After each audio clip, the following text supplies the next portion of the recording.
एक जवान खूबसूरत महिला जिसकी उम्र अभी 25 साल की थी, उसके साथ में 3.5 साल का एक बच्चा होता है उसका।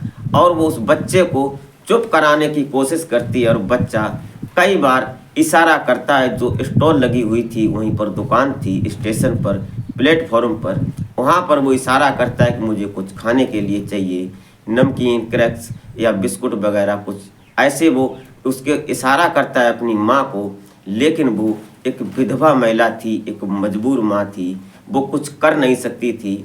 उसको चुप कराने की कोशिश करती है, उसको अपने आंचल में ढककर वहीं प्लेटफॉर्म पर जो कुर्सियाँ पड़ी हैं उन पर बैठी हुई उसको अपने आंचल से ढकती है, उसको अपने स्तन से लगाती है और कोशिश करती है कि ये चुप हो जाए।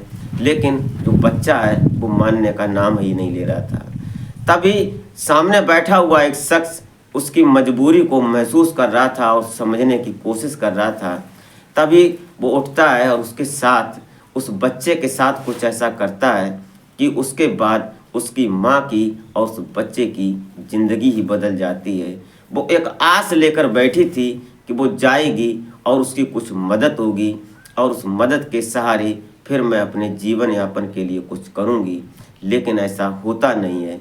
क्या होता है उस महिला के साथ वो जानेंगे इस कहानी के माध्यम से, तो आप वीडियो में अंत तक ज़रूर बने रहिएगा।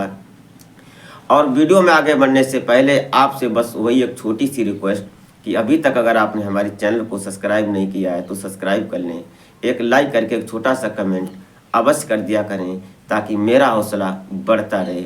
और हमारा चैनल अभी छोटा है, हमें आपके प्यार और सपोर्ट की सख्त ज़रूरत है। तो नमस्कार, आदाब, सत श्री अकाल, मैं अजय कोहली। आज की जो सच्ची कहानी मैं आपको सुनाने जा रहा हूँ, ये कहानी उत्तर प्रदेश का एक ज़िला पड़ता है गोरखपुर। और गोरखपुर स्टेशन पर जो जंक्शन है वहाँ पर प्लेटफॉर्म नंबर 3 पर एक महिला बैठी हुई इंतज़ार कर रही थी। इस महिला का नाम गीता होता है। अब ये मजबूर थी और विधवा थी, लेकिन कुदरत ने उसको इतने संभाल कर बनाया था कि उसके शरीर की बनावट एकदम फिट थी, देखने सुनने में सुंदर थी, लेकिन उसकी जितनी अच्छी खूबसूरती थी उतना ही शायद वो बदनसीब थी। बैठी इंतज़ार कर रही थी और वो सफ़र करना चाह रही थी दिल्ली का, क्योंकि उसका जो पति था वो दिल्ली में कहीं पर नौकरी कर रहा था और उस जिस कंपनी में नौकरी कर रहा था वहाँ उसका पीएफ कटता था, तो उससे उसको पैसा मिलना था। लेकिन उसका पति 2023 में अकस्मात उसकी मौत हो जाती है और मौत का कारण बनता है कि उसने कई बार समझाने की कोशिश की अपने पति को कि शराब कम पिया करो, शराब न पिया करो, लेकिन उसको पता नहीं कैसे उसको ये लत लग गई। इतनी सुंदर महिला और फिर भी वो ऐसा काम करता था। एक दिन अचानक वो अपने गांव में ही था और वो किसी बारात में जाने की तैयारी कर रहा था। तभी वो घर से बाइक लेता है और मार्केट में जाने के लिए तैयार हो जाता है। और उधर से जब आता है तो उसने कुछ ड्रिंक्स ज़्यादा कर रखी थी, तो वह गाड़ी में ठोंक देता है और जैसे ही गाड़ी में लगती है उसकी बाइक, तो वहाँ पर उसकी हालत ख़राब हो जाती है। 2023 का वक्त था। उस दिन उसके लिए एक नासूर दिन बन जाता है, बहुत बुरा दिन बन जाता है।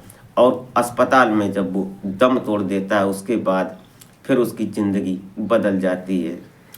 अब वो कर भी क्या सकती थी, उसकी गोद में एक 3 साल का बच्चा होता है। समय आगे गुजरने लगता है, उसके जो जेठ और जेठानी और ननद और जो भी उसके परिवार में थे, देवरानी, ये सभी लोग उसको ताना मारने लगते हैं कुछ समय बाद कि तूने हमारे भाई को, हमारी जो बेटा है उसको तूने खा लिया है। ऐसा उसको भला बुरा बोलने लगते हैं। लेकिन सीधे स्वभाव की वो महिला उनसे कुछ जवाब भी देती है। अगर जवाब देती है तो उसके बाद उसको वो लोग बहुत उल्टा सीधा बोलते हैं। कर भी क्या सकती थी, अपने घर में जैसे भी करके वो गुजारा कर रही थी। समय आगे बढ़ने लगता है, लेकिन उस समय को देखते हुए एक दिन ऐसा आ जाता है कि वहाँ से जहाँ वो काम कर रहा था उसका पति का नाम दिनेश होता है। अब जब पति के कंपनी से फ़ोन आता है कि तुम्हारे पति की डेथ हो गई है, जब उन्होंने इधर से डेथ सर्टिफिकेट लगवाया था तो उसे पता चला था उससे पहले दिनेश ने कई बार बताया था कि वो जहाँ काम करता है वहाँ उसका पीएफ कटता है। वहाँ से जब हम नौकरी छोड़ेंगे तो हमें कुछ अच्छा पैसा मिलेगा और उससे हम अपने घर की माली हालत सुधारेंगे।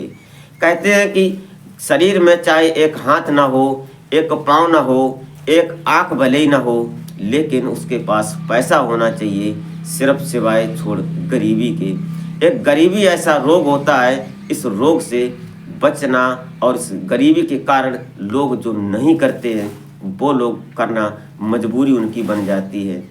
लोग उसको ऐसी बात बोल देते हैं कि शायद वो कभी सोचता नहीं है। एक गरीबी ऐसा रोग है और उसी रोग से वो जूझ रहा था और उसी के बीच में उसे जब शराब की लत लगी तो उसने उस रोग को और बड़ा बना दिया।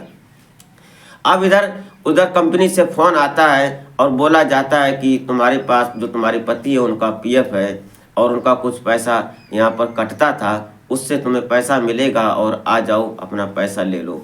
लेकिन तभी पता चलता है कि लगभग 6 महीने से ज़्यादा गुजर जाते हैं और 6 महीने तक कंपनी से फ़ोन आया, उसके बाद फिर फ़ोन आना बंद हो गया।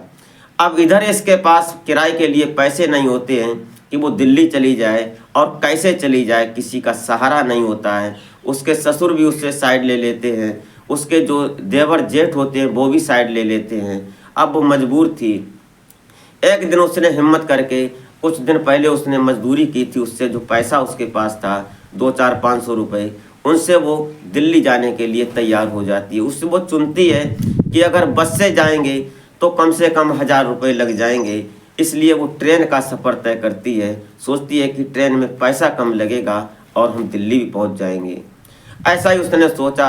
अपने एक झोले में उसने एक थैला होता, उसमें अपने 1-2 कपड़े रखे और उस बच्चे के कपड़े रखे, एक पानी की बोतल रखी और कुछ उसने खाने के लिए पराठे बना रखे थे और कुछ अचार वगैरह था, वो सब लेकर एक झोले में बैग में वो चल देती है दिल्ली के लिए। जब वो स्टेशन पर पहुंचती है गोरखपुर, वहाँ बैठी इंतज़ार कर रही थी गाड़ी का। टिकट उसने जनरल का ले रखा था, लेकिन वो जो बच्चा होता है, बच्चा जिद करता है। वहाँ प्लेटफॉर्म पर स्टॉल लगी होती हैं, वहाँ पर वो इशारा करता है कि हमें नमकीन लेना है, क्रैक्स लेना है या कुरकुरे लेना है, ये सब। अब उसके पास इतने पैसे नहीं थे। वो सोच रही थी कि अगर 10 रुपये का हम लेंगे इसके लिए तो आगे पता नहीं कहाँ कैसी ज़रूरत पड़े और हमारे पास पैसा ना हो किराए के लिए, इसलिए वो पैसा नहीं खर्च करना चाहती है। तभी सामने बैठा हुआ एक व्यक्ति उसकी तरफ देख रहा है, उसको नोट कर रहा है कि ये मुझे ऐसा महसूस हो रहा है कि ये मजबूर है।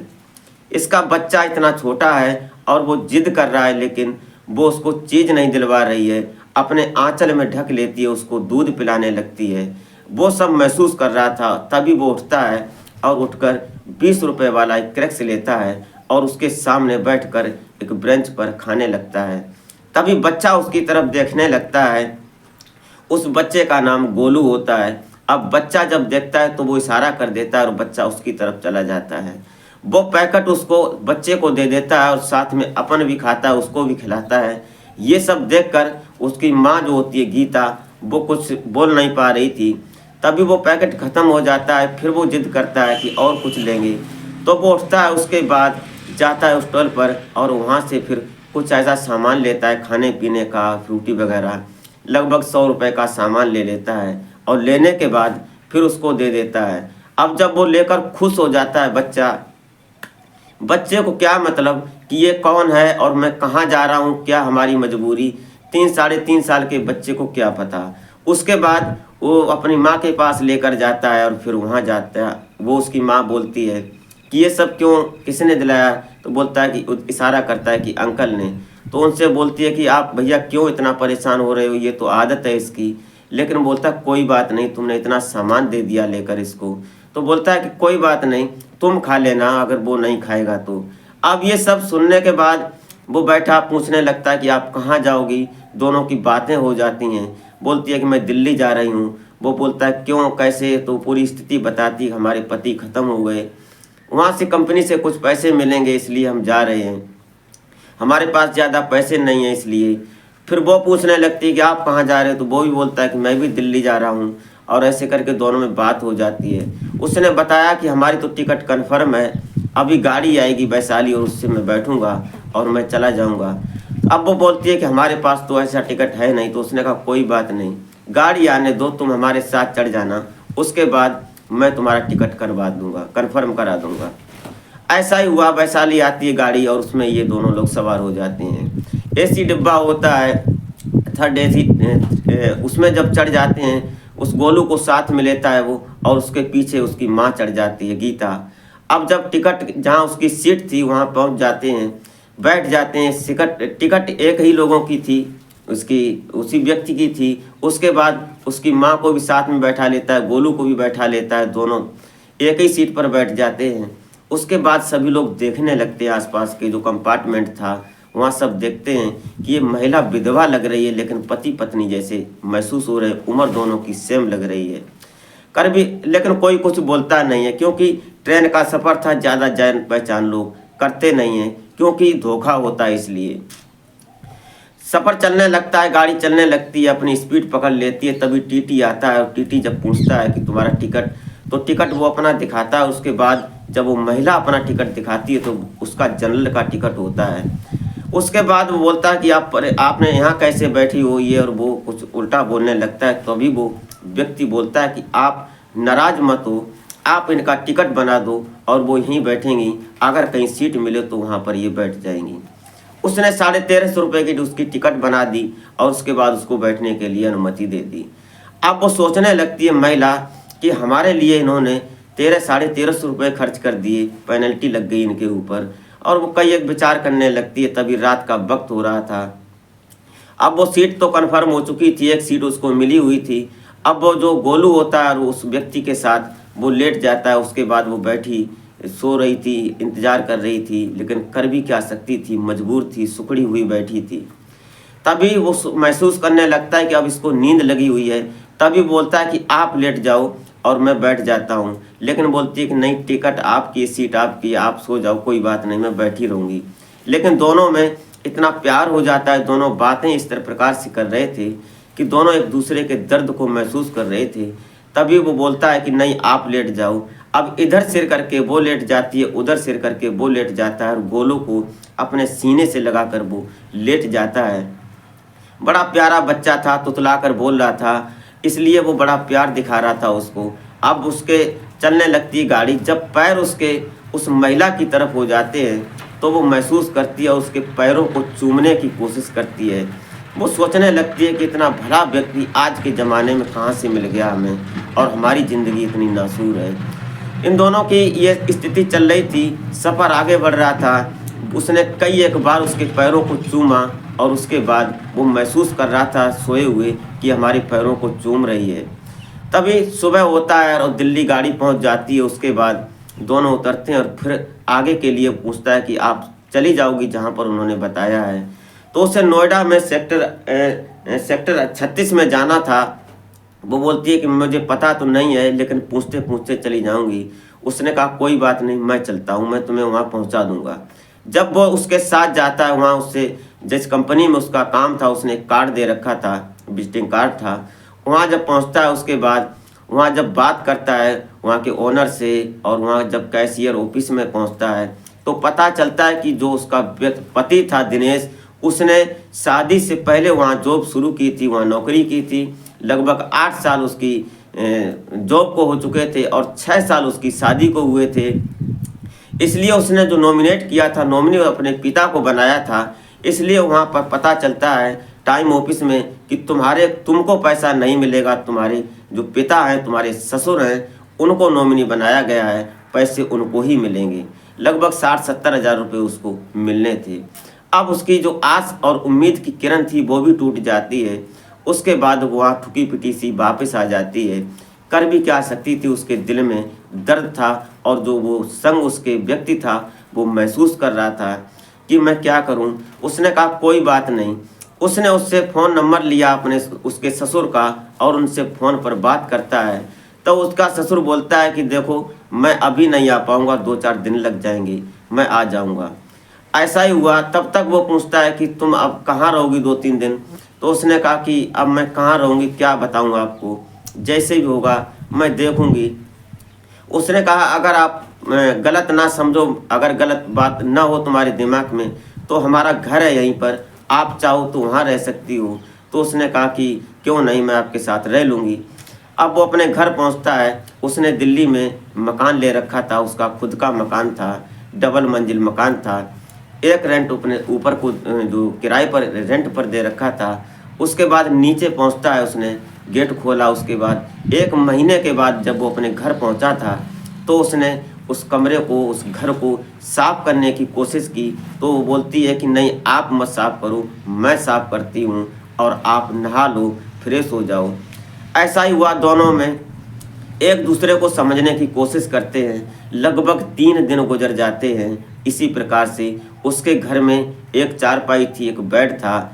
अब बेड पर अपने उस गोलू को साथ में लेकर सुला लेता है और वो चारपाई पर गीता लेट जाती है। अब दोनों लोग वहाँ सोते हैं। लगभग ऐसे करके 8 दिन गुजर जाते हैं। तब पता चलता है कि एक दिन उसने फ़ोन किया उस कंपनी में कि जो उसके जो पति का जो पिता होते हैं, उसके ससुर जो होते हैं गीता के, उनको फ़ोन किया कि आप आए नहीं। तो उन्होंने कहा कि मैं आ जाऊंगा, आप परेशान मत हो। तभी इधर कंपनी से एक दिन फ़ोन पहुंचता है, उस कैशियर का जो मैनेजर होता है, वो बोलता है कि आप आई और आप दोबारा नहीं आई। आपको देखकर मुझे ऐसा लगा कि आप मजबूर हैं, आप यहीं काम कर लो, आपको वो पैसे नहीं मिलेंगे। और वो उससे कुछ इस प्रकार से बातें करने लगा। उसने कहा कि दिल्ली है, यहाँ पर किसी के साथ मत रहना, किसी के पास मत जाना, यहाँ फ्रॉड होता है, कई प्रकार के लोग हैं, तुम्हारे साथ गलत हो जाएगा ये सब। और जो व्यक्ति तुम्हारे साथ आया था उससे दूरी बनाए रखना। और फ़ोन स्पीकर पर हैंड फ्री था, वो सुन रहा था सभी। उसने फ़ोन उससे छीना और उससे बोलता है कि जो तुम्हारे अंदर चल रहा है वो मैं सब समझ रहा हूँ, तुम फ़ोन कट करो और उसके बाद जो होगा मैं देख लूँगा।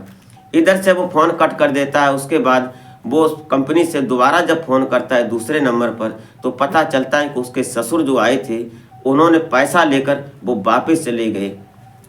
फिर उसके बाद वो उसके ससुर से फ़ोन करता है, तो पता चलता है कि उसका ससुर बोलता है कि मुझे उसकी ज़रूरत नहीं है, मुझे पैसा मिला, हमारा बेटा मरा, हमें उसका पैसा मिला है, मैं इसमें से एक फूटी कौड़ी नहीं दूंगा। तो वो बोलता है कि तुम्हारा पोता है, तुम्हारी बहू है, इनको कोई दर्द नहीं, तुम्हें कोई इससे प्यार नहीं। बोलता है कोई नहीं है मेरा, ना कोई पोता ना कोई बहू, उसकी मर्जी, वो जहाँ भी रहे, जैसे भी रहे। बस आज से उसका दिल टूट जाता है और वो सोचने लगती है कि मेरी ज़िंदगी में क्या हो गया, मैं क्या करूँगी।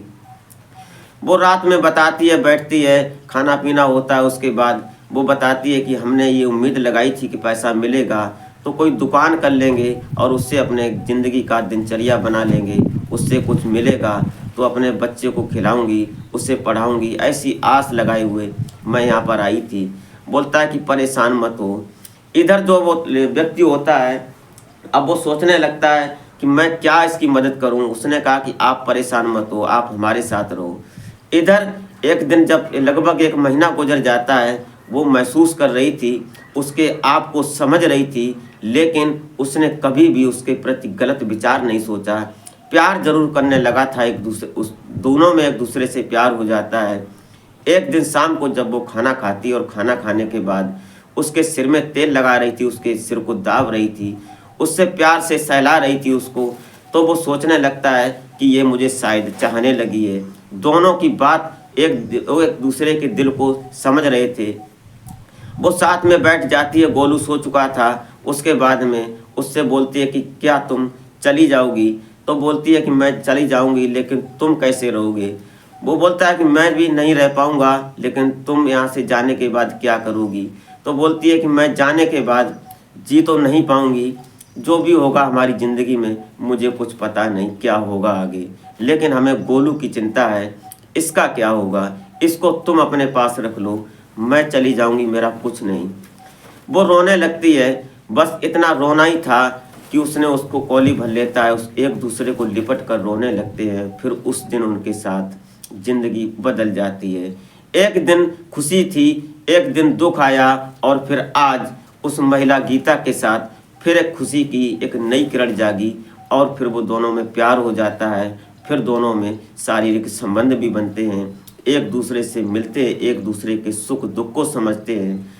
इधर वो व्यक्ति अपने माता पिता से फ़ोन करता है और बोलता है कि पिताजी हम शादी करेंगे, और ऐसे ऐसे एक महिला है उसने झूठ नहीं बोला।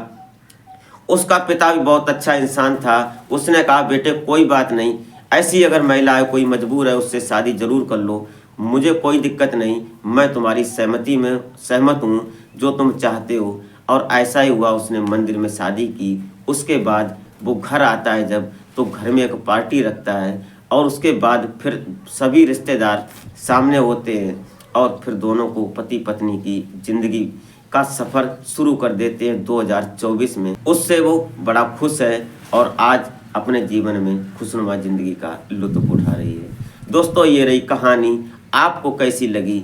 अगर अच्छी लगी हो तो एक लाइक ज़रूर कर दें। अगर अभी तक आपने हमारे चैनल को सब्सक्राइब नहीं किया है तो सब्सक्राइब ज़रूर कर लें, क्योंकि हमारा चैनल अभी छोटा है और हमें आपके प्यार और सपोर्ट की सख्त ज़रूरत है। ये रही घटना, तो मिलते हैं फिर नेक्स्ट वीडियो में, तब तक के लिए जय हिंद।